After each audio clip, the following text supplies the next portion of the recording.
श्री प्राणनाथ प्यारे की जय। श्री कृष्ण कन्हैया लाल की जय।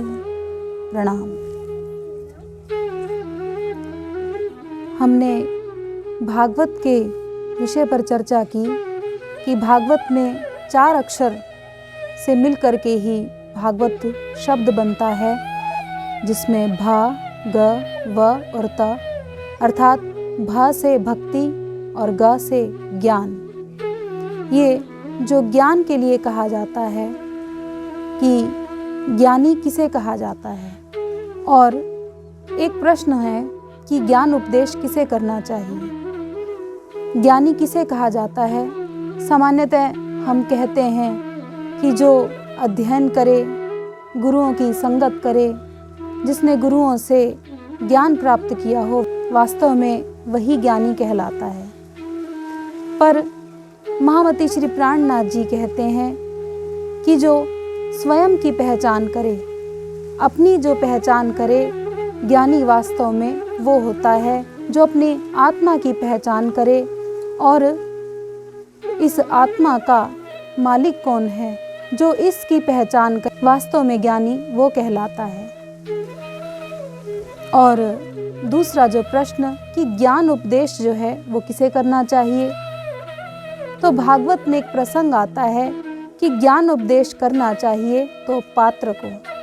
तो हम भागवत के महात्म्य में एक प्रसंग सुनते हैं कि जब शुकदेव मुनि राजा परीक्षित को भागवत श्रवण कराना प्रारंभ करते हैं, भागवत सुनाना प्रारंभ करते हैं, तो उस समय अमृत का कलश लेकर के देवताजन सभी आते हैं और आकर के शुकदेव मुनि से कहते हैं कि आप ये अमृत का पान करवाइए राजा परीक्षित को, और हमें कथा का पान कराइए, हम इस कथा अमृत का पान करना चाहते हैं।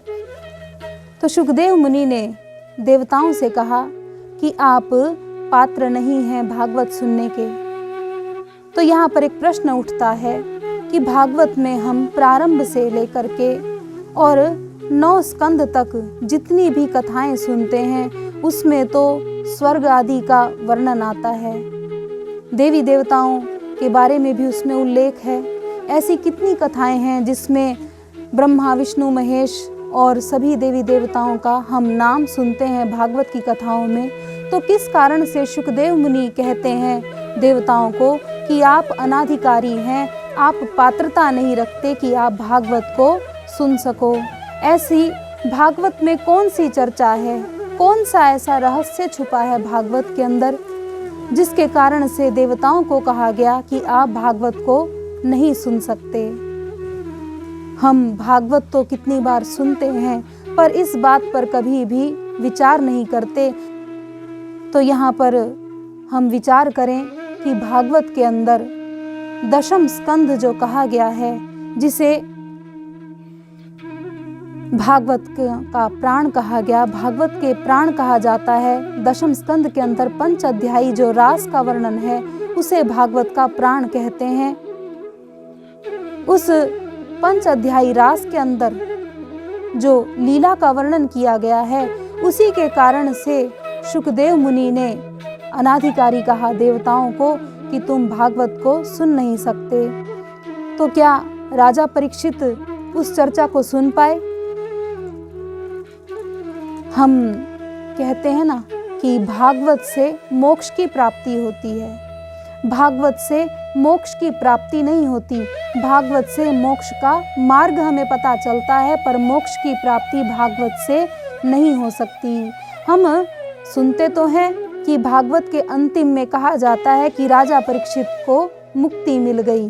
राजा परीक्षित को मुक्ति नहीं मिली, उस शरीर से तो जरूर उस जीव को मुक्ति मिली, पर वो मोक्ष को प्राप्त नहीं कर सका। क्यों नहीं कर सका? क्योंकि जब भागवत के अंदर शुकदेव मुनि उस 10वें स्कंध में रास का प्रसंग जब प्रारंभ करते हैं, तो उससे पूर्व ही राजा परीक्षित को कहते हैं कि अब हम जो वर्णन करने वाले हैं उसे ध्यान से सुनना और बीच में बोलना नहीं, केवल श्रवण करते जाना, बीच में कोई प्रश्न मत करना, बोलना नहीं है। राजा परीक्षित सुनते हैं और सुनते सुनते, क्योंकि उनका जो जीव है, उनके अंदर जो आत्मा है, वो बेहद की बात सुनने की पात्रता नहीं रखती, वो आगे का ज्ञान प्राप्त नहीं कर सकती।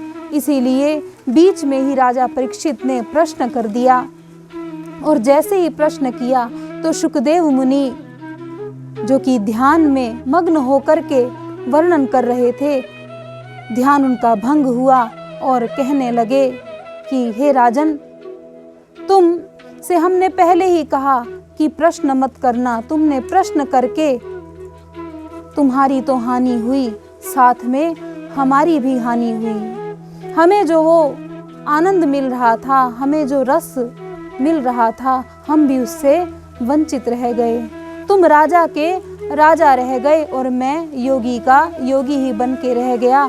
आगे का ज्ञान मुझे भी नहीं मिल सका, आगे का रस तो हम भी पान नहीं कर सके।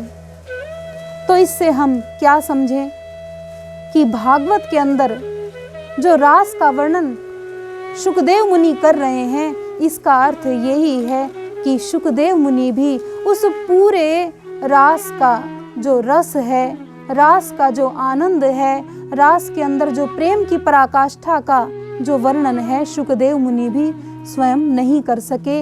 उनके पास भी अधूरा ही ज्ञान रहा।